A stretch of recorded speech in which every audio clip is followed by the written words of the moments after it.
काशी मंडल वैद्य सभा द्वारा विश्व योग दिवस पर योग से संबंधित विविध कार्यक्रमों का आयोजन हुआ।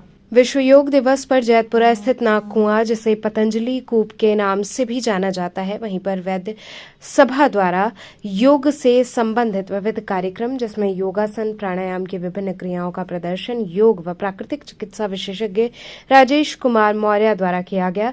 योग के द्वारा रोगों का निवारण एवं आहार के बारे में बताया गया। मुख्य अतिथि के रूप में विष्णुकांत मिश्रा उपस्थित थे।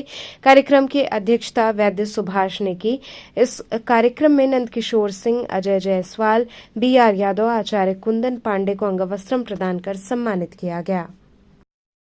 हमारे भीतर से गर्म हवा नासिका मार्ग से बाहर निकल रही है, इसका अनुभव करें।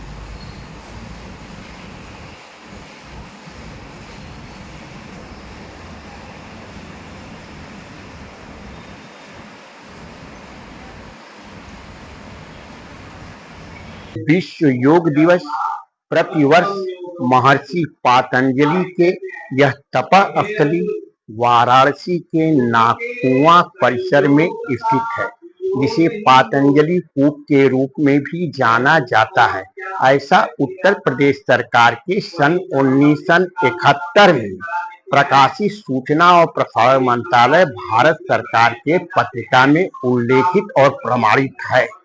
इस स्थान पर विशिष्ट प्रकार के योग की आज प्रदर्शन किया गया है। योग शास्त्र पर एक व्याख्यान माला का आयोजन हुआ है और योग शास्त्र पर एक विशेष शास्त्रार्थ हुआ है। वनों, पीड़ों और कंदराओं में विकसित हुई योग जीवन के पूर्ण सक्रियता के बीच महाभारत के युद्ध भूमि में पहली बार भगवान श्री कृष्ण के रूप में, जिन्हें योगेश्वर श्री कृष्ण के रूप में भी जाना जाता है, गीता के रूप में मुखरित हुई थी।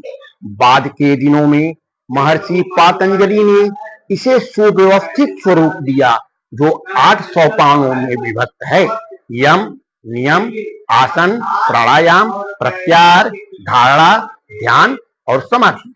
प्रारंभ के 2 यम और नियम सामाजिक शिष्टाचार और व्यक्तिगत शिष्टाचार के घोतक हैं। ये योग शास्त्र की पहली सीढ़ी है। उसके 2 आसन, प्राणायाम और प्रत्याहार को राजयोग कहते हैं। विष्णुकांत मिश्र जी को, डॉक्टर शिवधनी सिंह यादव जी को, डॉक्टर राजेश मौर्य जी को, डॉक्टर नंद किशोर सिंह को और श्री अजय जायसवाल को, जो योग और प्राकृतिक चिकित्सा में वर्ष पर्यंत कार्य करते रहते हैं। एक दिन का काम नहीं है योग, और लोगों को जागृत करते रहते हैं। उन्हें अंगवस्त्रम और प्रमाण पत्र प्रदान करके विशेष रूप से सम्मानित किया गया है। इस स्थल पर यह महर्षि पातंजलि की तपस्थली है। योग सूत्र के कुछ अध्यायों को काशी के इसी स्थान पर उन्होंने सुव्यवस्थित स्वरूप दिया था। ऐसा